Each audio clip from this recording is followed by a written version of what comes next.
امام اعظم ابو حنیفہ کے مزار پہ آئے تو وہاں جب نماز کا وقت ہوا تو امام شافعی نے نماز پڑھی تو رفع الیدین نہیں کیا، تو شاگردوں نے بعد میں سوال کیا کہ حضرت رفع الیدین نہیں کیا، فرمایا اتنے بڑے امام کے سامنے مجھے اپنی تحقیق پہ عمل کرتے شرم آتی۔ دوسری بات، اس کے اندر یہ تفصیل موجود نہیں کہ نبی کریم صلی اللہ تعالیٰ علیہ وسلم نے آخر عمر تک رفع یدین کیا، یعنی ہر مقام پر جس کو ذکر کیا جاتا ہے ان مقام پر نبی کریم صلی اللہ علیہ وسلم رفع یدین کرتے رہے، ایسا نہیں۔ حضور پاک باہر تشریف لائے، ہم نماز پڑھ رہے تھے، اللہ کے رسول نے فرمایا مالی اراکم، مجھے کیا ہوا، رافعی ایدیکم، کہ تمہیں دیکھ رہا ہوں تم رفع یدین کر رہے ہو، کأنہا اذناب خیل شمس، یہ تو شریر گھوڑوں کے دم ہیں، اسکنوا فی الصلاۃ، نماز میں سکون اختیار کرو۔ تو ہم کہتے ہیں رفع الیدین کرنا تو نبی سے ثابت ہے، دو سردوں کے درمیان بھی ثابت ہے اور بعض صحابہ سے بھی ثابت ہے، لیکن آہستہ آہستہ نبی نے کثرت سے قلت کی طرف گئے ہیں۔ آخر وقت میں آپ نے صرف اور صرف تکبیر تحریمہ والا رفع الیدین کیا، اس کے علاوہ باقی۔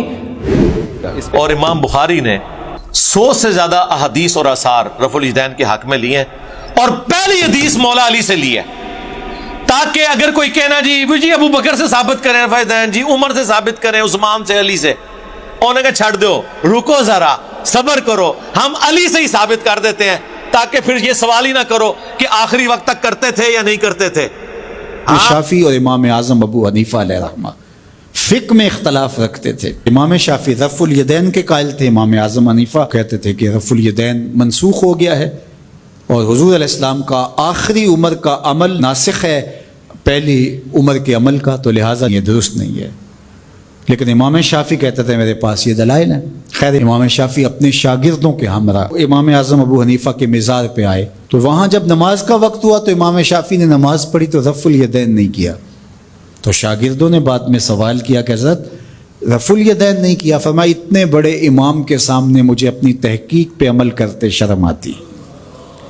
یہ ہمارے بزرگوں کا طریق تھا، یہ ان کے اندر توسع تھا، ان کا ظرف اتنا بڑا ہوتا تھا۔ ہم چھوٹے چھوٹے ظرف کے لوگ ہیں، بہت چھوٹے ہیں، پست قامت، لہٰذا ہمیں بس تفریق کی بدکاری ہی کرنی ہے۔ ہم سمجھتے ہیں شاید اس سے ہم اپنے قد کو بڑھا سکیں، اس لیے کہ ہم خود بونے ہیں، تو جب خود بونے ہوں گے تو ہمیں کسی کے قد پر بات نہیں کرنی ہے، تو نتیجہ یہی ہوگا جو ہو رہا ہے۔ میں صرف ایک مذہب کی بات نہیں کر رہا، سیاست میں بھی یہ کچھ ہو رہا ہے، مذہبی جماعتیں اور مذہبی لیڈران گرامی وہ بھی یہ بدکاری کر رہے ہیں، ٹکڑے ٹکڑے کر کے رکھ دیا اس امت کو۔ کتنا دل دکھا ہوگا رسول اللہ کا گنبد خضرا میں۔ تو اب جو بخاری شریف کی احادیث طیبہ ہیں تو بخاری میں یہ خود موجود ہے بخاری شریف کے اندر کہ عمل جو ہوتا ہے وہ آخری بات پر ہوتا ہے، کہ نبی کریم صلی اللہ علیہ وسلم نے آخری عمل کیا ہے۔ یہ دو مقام پہ امام بخاری رحمۃ اللہ تعالی نے ذکر کیا ہے۔ تو اب بخاری شریف کے اندر رفع یدین کی حدیث موجود ہے، لیکن پہلی بات یہ ہے کہ رفع یدین جس طرح آج کا ایک گروہ کرتا ہے اس انداز کی حدیث موجود نہیں، پہلی بات۔ دوسری بات، اس کے اندر یہ تفصیل موجود نہیں کہ نبی کریم صلی اللہ تعالیٰ علیہ وسلم نے آخر عمر تک رفع یدین کیا، یعنی ہر مقام پر جس کو ذکر کیا جاتا ہے ان مقام پر نبی کریم صلی اللہ علیہ وسلم رفع یدین کرتے رہے، ایسا نہیں ہے۔ دوسری بات یہ، پھر انہوں نے یہ پوچھا کہ ہم کیوں نہیں کرتے، یا کوئی ایسی حدیث موجود ہے کہ جس کی بنیاد پر نہیں کرتے۔ دیکھیے، جہاں تک معاملہ ہے دیگر ائمہ کا، امام شافعی، امام احمد بن حنبل، ان کا جو مسئلہ ہے یہ ہے مجتہدین، ان کی تقلید کرنے والوں کا معاملہ جدا ہے۔ انہوں نے اپنے اجتہاد سے اس بات کو دیکھا کہ ان کے نزدیک وہ احادیث طیبہ موجود تھیں، ان کے نزدیک وہ منسوخ نہیں ہوئی تھی، تو انہوں نے اس کو حکم دیا۔ احناف نے جب احادیث طیبہ پر غور کیا، دیگر احادیث کو دیکھا، تو ان کے نزدیک جو ہے وہ یہ حدیث پاک منسوخ قرار پائی۔ چنانچہ مسلم شریف کی حدیث مبارکہ سیدنا جابر بن سمورہ رضی اللہ تعالی عنہ، اس حدیث پاک کے راوی، آپ نے فرمایا کہ حضور علیہ الصلوۃ والسلام نے ہمیں نماز میں ہاتھ اٹھاتے ہوئے دیکھا، رفع یدین کرتے ہوئے دیکھا، نماز میں ہاتھ اٹھاتے ہوئے دیکھا، تو حضور علیہ الصلوۃ والسلام نے ہمیں منع فرما دیا کہ اپنے ہاتھوں کو نہ اٹھاؤ، نماز سکون کے ساتھ ادا کرو۔ یہ سلام کے وقت کی روایت نہیں ہے، سلام کے وقت کی روایت دوسری ہے۔ یہ نماز کی حالت میں حضور علیہ الصلوۃ والسلام نے ملاحظہ کیا تو ان کو منع فرما دیا۔ تو پہلے حکم تھا جب بھی صحابہ کرام علیہ رضوان اٹھا رہے تھے، پھر اس کے بعد نبی کریم صلی اللہ علیہ وسلم نے اس سے منع فرما دیا، تو اس کا مطلب ہوا کہ پہلے حکم ہے، پھر اس کے بعد اس کا منع فرما دیا گیا۔ اسی طرح سیدنا عبداللہ بن مسعود رضی اللہ تعالی عنہ جلیل القدر صحابی ہیں، اور نبی کریم صلی اللہ تعالی علیہ وآلہ وسلم نے ان کے بارے میں ارشاد فرمایا کہ جس بات کے بارے میں یہ میری امت سے راضی ہیں میں بھی اس سے راضی ہوں. ان کی حدیث حسن صحیح یہ ترمذی شریف کے اندر موجود ہے کہ انہوں نے اپنے ساتھیوں کو یہ کہا کہ میں تمہیں رسول اللہ صلی اللہ علیہ وسلم کی نماز پڑھ کے دکھاؤں. پھر اس کے بعد آپ نے صرف جب ابتدا میں تکبیر تحریمہ کہی جاتی ہے تو اس وقت ہاتھوں کو اٹھایا, اس کے بعد آپ نے ہاتھوں کو نہیں اٹھایا. ٹھیک ہے, اس سے معلوم ہوا کہ پہلے ابتدا میں رفع یدین کیا جاتا تھا, لیکن اس کے بعد نبی کریم صلی اللہ تعالیٰ علیہ وسلم نے اس سے منع فرما دیا. اس لیے بعد کے جو صحابہ ہیں بڑی تعداد ہے کہ جن کو معلوم تھا وہ رفع یدین پھر نہیں دیا. خیر مقلدین کہتے ہیں کہ حدیث کی کسی کتاب سے ترک رفع یدین ثابت کر دیں اور معتبر کتاب کا حوالہ دے دیں. صحیح مسلم جلد نمبر 1 کتاب الصلاۃ صفحہ نمبر 181 ورقے کی بائیں سائڈ قدیمی کتب خانہ کراچی کی چھپی ہے. حضرت جابر ابن سمرہ فرماتے ہیں صلی رسول اللہ صلی اللہ علیہ وسلم خرج رسول اللہ وکنہ صلینا, حضور پاک باہر تشریف لائے, ہم نماز پڑھ رہے تھے. اللہ کے رسول نے فرمایا مالی اراکم, مجھے کیا ہوا, رافعی ایدیکم کہ تمہیں دیکھ رہا ہوں تم رفع یدین کر رہے ہو, کأنہا اذناب خیل شمس, یہ تو شریر گھوڑوں کے دم ہیں, اسکنوا فی الصلاۃ, نماز میں سکون اختیار کرو. تو پیغمبر علیہ السلام کی حدیث ہے. جب آپ یہ حدیث پیش کریں گے غیر مقلد ایک دو باتیں کریں گے, وہ کہیں گے اس حدیث سے اگلی حدیث دیکھو, ادھر سلام کا لفظ لکھا ہوا ہے, آپ انہیں کہنا ہم نے اگلی حدیث سے استدلال نہیں کیا, اس حدیث کی بات کی ہے. تو وہ کہے گا اگلی حدیث, اسے کہے جی قل اعوذ برب الناس والا مسئلہ قل اعوذ برب الفلق میں نہیں ہوتا, اگلی حدیث اور ہے, یہ حدیث اور ہے. اس حدیث میں سلام کا لفظ نہیں ہے, جو سلام والی ہے وہ اگلی ہے. اس حدیث پر بات کریں, اس حدیث میں پوری نماز کا لفظ ہے جس میں رکوع بھی شامل ہے, سجدہ بھی شامل ہے, سلام بھی شامل ہے. ٹھیک ہو گیا. اب میں نے جب یہ روایت پیش کی تو مجھے کوہاٹ میں مناظرے کے اندر ایک غیر مقلد کہنے لگا کہ مولانا گھوڑا دم جو ہے نا وہ ہلاتا ہے دائیں بائیں اور ہم رفع یدین کرتے ہیں اوپر نیچے, تو لہٰذا یہ ہمارے خلاف نہیں ہے. میں نے کہا میرے بھائی گھوڑے کا لفظ حدیث میں نہیں ہے, خیل شمس کا لفظ ہے, شریر گھوڑا, چھتا گھوڑا پوچھ اونچا چہندہ ہوگا. یہ میرے پاس مسلم شریف ہے اور صحیح مسلم, اور یہ وہ حدیث ہے کہ حضرت جابر بن سمرہ کا بیان ہے کہ رسول صلی اللہ علیہ وآلہ وسلم ہمارے پاس تشریف لائے اور فرمایا میں تم کو اس طرح ہاتھ اٹھاتے دیکھ رہا ہوں گویا وہ شریر گھوڑوں کی دمیں ہوں. اور آگے بھی یہ حدیث کنٹینیو ہے. لیکن اب اس حدیث کی جو حقیقت ہے وہ آپ کے سامنے رکھتا ہوں کہ اگر ایک عام بندہ اس طرح کی کوئی حرکت یا اس طرح کی کوئی دلیل دے تو پھر بھی سمجھ میں آتا ہے, لیکن اچھے خاصے جو پڑھے لکھے عالم دین ہیں وہ بھی یہ دلیل دیتے ہیں تو مجھے پھر کافی اس پر افسوس ہوتا ہے. میں آپ کو پہلے بتاؤں کہ صحیح مسلم جو ہے وہ لکھی کس سٹائل میں گئی ہے. میں آپ کو اس کی ایگزامپل ایک دیتا ہوں. صحیح مسلم میں یہ طریقہ کار ہے کہ وہاں پر حدیث کے ترک ہوتے ہیں. ترک سے کیا مراد کہ ایک ہی حدیث کو جب مختلف صحابہ اکرام یا مختلف تابعین یا اشخاص بیان کرتے ہیں تو وہ ایک ہی جگہ پر لکھی جاتی ہے. میں آپ کو ایگزامپل دیتا ہوں. جیسے آپ یہ دیکھیں کہ حضرت علی رضی اللہ تعالیٰ عنہ سے یہ روایت ہے کہ رسول اللہ صلی اللہ علیہ وآلہ وسلم نے فرمایا مت جھوٹ باندھو میرے اوپر, جو کوئی میرے اوپر جھوٹ باندھے گا وہ جہنم میں جائے گا. یعنی نبی صلی اللہ علیہ وسلم کے بارے میں جو کوئی جھوٹ بولے گا وہ جہنم میں جائے گا. اب یہ ایک ترک ہے اس حدیث کا. اب سیم روایت ہے کسی اور صحابی نے بیان کی ہے, انس بن مالک رضی اللہ تعالیٰ عنہ سے روایت ہے, انہوں نے کہا مجھے بہت حدیثیں بیان کرنے سے یہی بات روکتی ہے جو رسول اللہ صلی اللہ علیہ وآلہ وسلم نے فرمائی, جو شخص مجھ پر قصدن جھوٹ بولے گا وہ اپنا ٹھکانہ جہنم میں بنا لے. اب یہ ایک ہی حدیث ہے, ایک ہی مفہوم ہے, لیکن دو مختلف صحابہ اکرام نے اس کو بیان کیا ہے. اب آپ دیکھیں یہ تیسرے نمبر پر اگر آپ دیکھیں ابو ہریرہ رضی اللہ تعالیٰ عنہ سے روایت ہے کہ رسول اللہ صلی اللہ علیہ وآلہ وسلم نے فرمایا جو شخص مجھ پر قصدن جھوٹ بولے گا وہ اپنا ٹھکانہ جہنم میں بنا لے. یعنی ایک ہی حدیث کو بیان کرنے کے جو مختلف روایات ہیں ان کو ایک ہی جگہ پر امام مسلم نے جمع کیا ہے. اب یہی ہوا ہے اس گھوڑوں کی دم والی حدیث کے ساتھ بھی. یہ پہلی آپ نے دیکھی حضرت جابر بن سمرہ نے جو بیان کی گھوڑوں کی دموں کی طرح ہاتھ مت اٹھاؤ. اب یہ ظاہر نہیں ہوتا اس حدیث سے کہ وہ ہاتھ کب اٹھا رہے تھے, کس موقع پر اٹھا رہے تھے, نماز کا وہ کون سا مقام تھا جہاں پر وہ ہاتھ اٹھا رہے تھے. تو اسی کا جو اگلا ترک ہے اسی سے یہ ثابت ہو جاتا ہے کہ وہ کہاں اٹھا رہے تھے, لیکن یہ علماء کرام آپ کو یہ کبھی بھی نہیں بتاتے. ٹھیک ہے, ہم یہ دیکھیں یہ حدیث ہے اور یہ اس کا اگلا ترک یہاں پر لکھا ہوا ہے, اور وہ بھی حضرت جابر بن سمرہ سے ہی ہے, جن سے پہلے تھا انہی سے دوسرا ہے, لیکن یہ آپ کو نہیں بتاتے کیونکہ وہ جانتے ہیں کہ ہر کسی کے پاس اتنا کون سا ٹائم ہے کہ وہ جا کر دیکھے گا بخاری شریف سے یا مسلم شریف سے, ان کو بس پبلک کو ایک بات بتا دی جائے. ٹھیک ہے, اب آپ دیکھیں حضرت جابر بن سمرہ کا بیان ہے کہ رسول صلی اللہ علیہ وآلہ وسلم کے ساتھ جب ہم لوگ نماز پڑھتے تو نماز کے اختتام پر دائیں بائیں السلام علیکم ورحمۃ اللہ کہتے ہوئے ہاتھ سے اشارہ بھی کرتے تھے. یہ ملاحظہ فرما کر حضور صلی اللہ علیہ وآلہ وسلم نے ارشاد فرمایا تم لوگ اپنے ہاتھ سے اس طرح اشارہ کرتے ہو جیسے شریر گھوڑوں کی دمیں ہلتی ہیں, تمہیں یہی کافی ہے کہ تم قادہ میں اپنی رانوں پر ہاتھ رکھے ہوئے دائیں اور بائیں منہ موڑ کر السلام علیکم ورحمۃ اللہ کہو. یعنی آپ نے دیکھا کہ وہ لوگ نماز میں جب تشہد میں بیٹھتے تھے تو السلام علیکم ورحمۃ اللہ کہتے ہوئے وہ اپنے ہاتھ اٹھاتے تھے, جس پر نبی صلی اللہ علیہ وآلہ وسلم نے ان سے کہا کہ شریر گھوڑوں کی دموں کی طرح اپنے ہاتھ مت ہلاؤ. اب یہ آپ دیکھیں کہ کتنا بڑا جرم ہے یا کتنا بڑا آپ سمجھ لیں کہ ظلم ہے.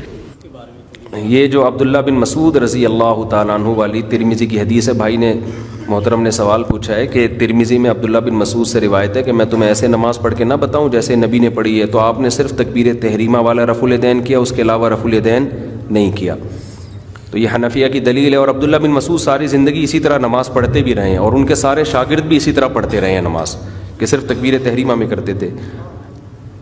ہمارے جو ہے نا ہمارے قوم میں یہ رواج بڑھ گئے کہ جو جھگڑا کرتے ہیں نا قرآن لے کے جاتے ہیں، اس نے جتنے بھی ناانصافی کی ہوتی ہے نا قرآن لے کے جاتے ہیں تو اس کو مجبور کرتے ہیں کہ مارنا پڑے گا قرآن. ان کا جواب دے دوں پہلے ایک منٹ، پھر میں آپ کی طرف آتا ہوں. تو یہ بھائی کہہ رہے ہیں کہ اہل حدیث حضرات اس حدیث کو ضعیف کہتے ہیں. تو اہل حدیث حضرات سے دلیل پوچھو کیوں ضعیف ہے. وہ حوالہ یہ دیتے ہیں کہ عبداللہ ابن مبارک نے اس حدیث کو ضعیف کہا ہے. تو خوب سمجھ لیں، عبداللہ بن مبارک نے اس حدیث کو نہیں کہا، اس سے پہلے والی حدیث کو ضعیف کہا ہے، وہ بھی عبداللہ بن مسعود سے منقول ہے. تو وہ ان سے خلط ملط ہو جاتا ہے بحث میں. جس پہلے والی کو ضعیف کہا ہے تو وہ یہاں فٹ کر دیتے ہیں اس کو. اس کی سب سے بڑی دلیل یہ ہے کہ خود امام ترمذی نے اس حدیث کو ایک نسخے میں حسن کہا، ایک میں حسن صحیح کہا. اور اہل حدیث حضرات تو ناصر الالبانی رحمہ اللہ کو بہت مانتے ہیں. ناصر الالبانی نے اس حدیث کو صحیح قرار دیا ہے. شاکر احمد ہیں، ایک بہت بڑے محدث ہیں، عرب ہیں، بہت سے عربوں نے اس حدیث کو صحیح قرار دیا. تو یہ خامخواہ کی ایک زیادتی ہے اس کو پیچھے پڑ جانا ایک صحیح حدیث کو ضعیف قرار دینے کے. دوسری بات یہ کہ اگر آپ رفع الیدین والی تمام حدیثوں کو لیتے ہو تو 2 سجدوں کے درمیان بھی رفع الیدین ثابت ہے نبی صلی اللہ علیہ وسلم سے. ہم کہتے ہیں جیسے وہ چھوڑ دیا، اور اس کو اب یہ لوگ اس کو بھی ضعیف کہہ دیتے ہیں، حالانکہ وہ بھی صحیح حدیث ہے 2 سجدوں کے درمیان رفع الیدین. اور جزء رفع الیدین البخاری میں، جیسے امام بخاری نے جزء رفع الیدین البخاری میں رکوع میں جاتے ہوئے رفع الیدین کا ذکر کیا نا، 2 سجدوں کے درمیان والا بھی ذکر کیا ہے. تو جب بھی کوئی حوالہ دیا کرے نا، وہ تو امام بخاری نے ذکر کیا، تو امام بخاری نے 2 سجدوں کے درمیان بھی تو ذکر کیا ہے. تو ہم کہتے ہیں رفع الیدین کرنا تو نبی سے ثابت ہے، 2 سجدوں کے درمیان بھی ثابت ہے، اور بعض صحابہ سے بھی ثابت ہے، لیکن آہستہ آہستہ نبی نے کثرت سے قلت کی طرف گئے ہیں. آخر وقت میں آپ نے صرف اور صرف تکبیر تحریمہ والا رفع الیدین کیا، اس کے علاوہ باقی ترک کر دیا. ہمارا مقدمہ رفع الیدین کا بخاری اور مسلم میں موجود ہے. اس کی تائید میں اگر ہم جز رفع الیدین سے یہ روایت لے کر آئیں، جو روایت ہمارے نزدیک صحیح ہے، اگر کسی کی جرح ہے تو اس کا ذاتی اپنا، کہ عبداللہ بن عمر ان کو کنکریاں مارتے تھے جو رفع الیدین سستی کی وجہ سے چھوڑتا تھا. کوئی کہتا ہے جی ٹھیک ہے، کئی محدثین نے اس روایت کو صحیح کہا لیکن میرے نزدیک صحیح نہیں ہے. میں اس لیے تائید میں پیش کروں گا، میرے نزدیک ایک تو وہ صحیح بھی ہے، دوسرا میرا اصلی مقدمہ تو بخاری مسلم میں ہے رفع الیدین کے ساتھ. صلو کما رأیتمونی اصلی، کہتے ہیں جی بتاؤ رفع الیدین کا حکم کہاں ہے؟ بخاری مسلم دونوں میں رفع الیدین کا حکم موجود ہے. بخاری مسلم دونوں میں حدیث ہے. مالک بن حویرث کہتے ہیں ہم چند نوجوان تھے، تبوک کے موقع پر مسلمان ہوئے حضور کی وفات سے چند مہینے پہلے، اور ہم اپنے گاؤں ایریا سے آ کے مسجد نبوی میں رکے، آپ کی صحبت کی، 20 دن رہے حضور کے ساتھ دین سیکھنے کے لیے. کہتے ہیں پھر ہمیں گھر کی یاد ستانا شروع ہو گئی. ایک اچھا ٹیچر وہی ہوتا ہے جو فیس ریڈنگ کر لے. آپ تو کہتے ہیں نا حضور آپ کے زمانے میں ہوتا تو آپ کے ساتھ ہی رہتا، جو اس زمانے میں تھے انہوں نے اپنے کام بھی تو کرنے تھے نا، یہ دنیا میں نظام چل نہیں سکتا. تو وہ مالک بن حویرث کہتے ہیں حضور نے جب ہماری حالت دیکھی نا کہ اب یہ بچے انٹرسٹ لوز کر رہے ہیں، ان کو گھر کی یاد ستا رہی ہے، تو حضور نے خود ہی بلا کے کہا کہ ٹھیک ہے بس جاؤ. یعنی وہ شرم و شرمی خود تو نہیں کہتے حضور اجازت دیں، حضور نے کہا اچھا اب تم جاؤ. دیکھنا واپس جب گئے تو نماز کا جب وقت ہو، 5 نمازوں کی یہ ٹائمنگ ہے جو تم نے میرے ساتھ نمازیں پڑھی، تم میں سے کوئی ایک شخص اذان دے جسے قرآن زیادہ آتا ہے اور عمر میں بھی بڑا ہے، وہ تمہاری امامت کروائے. اور ساتھ ہی آپ نے فرمایا صلو کما رأیتمونی اصلی، اور نماز تم نے ویسے پڑھنی ہے جس طرح مجھے نماز پڑھتے ہوئے دیکھا ہے. حکم آ گیا نا، نماز ویسے پڑھو جس طرح مجھے دیکھا. اب اس کے بعد حضور کو کہنے کی ضرورت نہیں ہے کہ میں نماز جب شروع کرتا ہوں تو دیکھو میں اللہ اکبر کہتا ہوں تم بھی اللہ اکبر کہو، میں ثنا پڑھتا ہوں تم بھی ثنا پڑھو، یہ تو کہنے کی ضرورت نہیں ہے. بخاری مسلم دونوں میں حدیث ہے اللہ نے مجھے جوامع کلمات کے ساتھ مبعوث کیا کہ بات مختصر کرتا ہوں اور مفہوم گہرا. ایک جملے میں رفع الیدین کا حکم، تسبیحات کا حکم، ارکان کا حکم آ گیا نا. مالک بن حویرث جو یہ حدیث روایت کر رہے ہیں انہی سے پوچھ لیں کہ حضور نماز کیسے پڑھتے تھے. وہ تابعین کو نماز سکھا رہے ہیں اور کہہ رہے ہیں کہ اس وقت نماز پڑھنے کا میرا ارادہ نہیں تھا, میں صرف اس لیے نماز پڑھ رہا ہوں تاکہ تمہیں بتاؤں کہ نبی علیہ السلام نماز کیسے پڑھتے ہیں. بخاری مسلم دونوں میں موجود ہے. انہوں نے نماز شروع کی تو دونوں ہاتھ کانوں تک اٹھائے. مسلم میں کانوں تک ہے اور بخاری میں صرف الفاظ ہیں کہ ہاتھ اٹھائے. جب رکوع میں جانے لگے تو دونوں ہاتھوں کو بلند کیا کانوں تک, یعنی انگلیوں کے پورے کانوں کی سیدھ میں اور ہتھیلیاں کندھے کی سیدھ میں, اور رکوع سے سر اٹھایا تو ایسا کیا. اور بخاری میں یہاں تک ہے کہ مالک بن حویرث ہر طاق رکعت میں جب تک بیٹھ نہ جائیں دوسری رکعت کے لیے کھڑے نہیں ہوتے تھے, یعنی پہلی اور تیسری رکعت میں بیٹھ کے اٹھتے تھے, یعنی جلسہ استراحت. نبی اسلام سے انہوں نے دیکھا. جو لوگ کہتے ہیں حضور بوڑھے ہو گئے تھے اس لیے جلسہ استراحت کرتے تھے, احناف یہ مانتے ہیں کہ رسول اللہ صلی اللہ علیہ وسلم نے جلسہ استراحت کیا ہے, لیکن یہ جلسہ استراحت نام بتا رہا ہے کہ یہ راحت کے لیے ہے. راحت کی ضرورت وہاں ہوتی ہے جہاں تھکاوٹ ہوتی ہے. احناف کہتے ہیں کہ رسول اللہ صلی اللہ علیہ وسلم کی عمر جب زیادہ ہوئی اور آپ کی رکعتیں بہت لمبی لمبی ہوتی تھیں تو تھکاوٹ کی وجہ سے آپ دوسرا سجدہ کرنے کے بعد ڈائریکٹ قیام نہیں کرتے تھے بلکہ تھوڑی دیر بیٹھتے تھے. نبی صلی اللہ علیہ وسلم کا صحیح حدیث سے ثابت ہے آخر عمر میں وزن پہلے کی نسبت زیادہ ہو گیا تھا, جو سب کا ہوتا ہے عمر کے ساتھ وزن بڑھتا ہے. تو حضور نے مالک بن حویرث کو کیوں نہیں کہا کہ میں بوڑھا ہو گیا ہوں, تم نے ڈائریکٹ کھڑے ہونا ہے پنجوں کے بل. اور وہ پھر ضعیف روایت ترمذی سے لے کے آتے ہیں, امام ترمذی نے خود لکھا یہ روایت صحیح نہیں ہے. دیکھو اندازہ کرو, ہماری روایت بخاری مسلم میں, اور اس سے بڑھ کر بخاری میں 6251 نمبر حدیث ہے. ایک صحابی نے جب تیزی سے نماز پڑھی تھی, حضور نے کہا السلام علیکم کا جواب دیا, وعلیکم السلام کا, دوبارہ نماز پڑھ تو انہوں نے نماز پڑھی 3 دفعہ ایسے ہوا. چوتھی بار اس نے کہا حضور سکھا دیں. آپ نے فرمایا تھا سکون سے وضو کرو, قبلہ رخ کھڑے ہو, قرآن پڑھو, رکوع میں جاؤ. پھر آپ جب سجدے میں پہنچے آپ نے فرمایا سجدہ کرو, پھر 2 سجدوں کے درمیان بیٹھو, پھر دوسرا سجدہ کرو, پھر بیٹھو, اور پھر اگلی رکعت کے لیے کھڑے ہو. یہاں تو حضور نے حکم دیا جلسہ استراحت کا, حنفیوں نے چھوڑ دیا.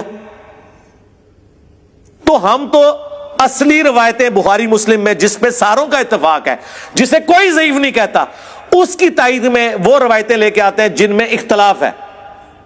آپ تو سٹارٹ ہی وہیں سے کرتے ہیں کہ جس میں اکثریت ضعیف. 24 محدثین نے ابن مسعود کی حدیث کو ضعیف کہا ہے. 24 ڈبل 12 سوری, وہ یہ نہ ہو آپ کہیں وابی کے بھی 24 بنتے ہیں اور گد کے بھی 24 بنتے ہیں, حروف ابجد. ڈبل 12 جن میں احمد بن حنبل جیسے بڑے امام, عبداللہ بن مبارک جو احمد بن حنبل سے بھی بڑے امام ہیں, امام حنیفہ کے اپنے شاگرد, ان کا قول 256 نمبر حدیث کے کانٹیکسٹ میں امام ترمذی نے نقل کیا کہ عبداللہ بن مبارک کیٹاگوریکلی کہتے تھے کہ رفع الیدین کرنے والے کی حدیث ثابت ہے اور نہ کرنے والے کی حدیث ثابت نہیں ہے. وہ کراچی کا مفتی کہتا ہے نہیں, انہوں نے سند پہ بحث کی ہے. سرکار سند پہ نہیں, انہوں نے آپ کے پورے رفع الیدین کو فارغ کیا ہے. وہ کہتے ہیں ابن مسعود کی حدیث ثابت ہی نہیں ہے. اور امام ابو داؤد نے بھی کمنٹس نقل کیے وَلَيْسَ بِصَحِيحٍ عَلَى هَذَا الْمَعْنَى کہ یہ ابن مسعود کی حدیث ان معنوں میں درست نہیں ہے. اور یہی روایت مشکات والوں نے جب نقل کی, انہوں نے بھی ابو داؤد کے کمنٹس نقل کیے ساتھ. یہ لوگ اپنے جعلی مسئلوں کے ثبوت میں وہ روایتیں لے کے آتے ہیں جنہیں اکا دکا محدثین نے صحیح کہا ہوتا ہے, باقی صاحب نے ضعیف. ہم اپنے اصلی مسئلوں میں جن کی جڑ قرآن بخاری مسلم میں موجود ہوتی ہے اس کی تائید میں وہ روایتیں لے کے آتے ہیں جن کے اوپر تھوڑا بہت اختلاف ہوتا ہے. ہماری اصل تو وہاں ہے. اور امام بخاری نے 100 سے زیادہ احادیث اور آثار رفع الیدین کے حق میں لیے ہیں, اور پہلی حدیث مولا علی سے لی ہے, تاکہ اگر کوئی کہنا جی ابو بکر سے ثابت کریں رفع الیدین, جی عمر سے ثابت کریں, عثمان سے, علی سے, انہوں نے کہا چھڑ دو, رکو ذرا, صبر کرو, ہم علی سے ہی ثابت کر دیتے ہیں تاکہ پھر یہ سوال ہی نہ کرو کہ آخری وقت تک کرتے تھے یا نہیں کرتے تھے. ہاں خلفائے راشدین کرتے تھے یا نہیں کرتے تھے. اس شخص سے حدیث لے کے آئے کہ جو تینوں خلفاء کے ساتھ رہا اور رسول اللہ کے ساتھ رہا. اگر کوئی حدیث منسوخ بھی ہوئی تھی جو ابو بکر, عمر, عثمان کو بھی نہ پتا چلی, مولا علی سے تو نہیں چھپی ہوئی تھی. مولا علی کی وہ حدیث ترمذی اور ابن ماجہ میں بھی ہے کہ مولا علی نماز کا طریقہ سکھاتے ہیں تابعین کو کہ نبی علیہ السلام جب نماز شروع کرتے تو دونوں ہاتھ کندھوں تک اٹھاتے, اور رکوع میں جانے لگتے تو دونوں ہاتھ کندھوں تک اٹھاتے, اور رکوع سے سر اٹھاتے تو دونوں ہاتھ کندھوں تک اٹھاتے. یہ حدیث ابن ماجہ میں اور ترمذی میں ہے. اور امام بخاری نے جز رفع الیدین میں پہلی حدیث یہ لے کے حنفیوں کے سارے سوال ختم کر دیے. پیسیفک اوشن کی گہرائیوں میں اور اٹلانٹک کی ٹھنڈک میں پھینک دیے جا کے. ایک روایت لکھی اور لوگ کہتے ہیں جی ہم وہ روایتیں پیش کرتے ہیں وہ کتاب ہی ثابت نہیں ہے. اور یار جو لوگ بخاری مسلم کی رفع الیدین کی حدیثیں نہیں مانے ہوئے ہیں ان سے آپ نے جز رفع الیدین کی حدیثیں منوانی ہیں امام بخاری کی کتاب کی. اور جو قرآن کے عقیدوں کو نہیں مانے ہوئے ان سے آپ نے امام بخاری کی کسی کتاب سے کوئی بات نقل کر کے ان سے منوانی ہے. لیکن پھر بھی ہمارے کلمہ کو بھائی ہیں, نمازیں ان کے پیچھے پڑھیں, چندے ان کو دیں, یہ آپ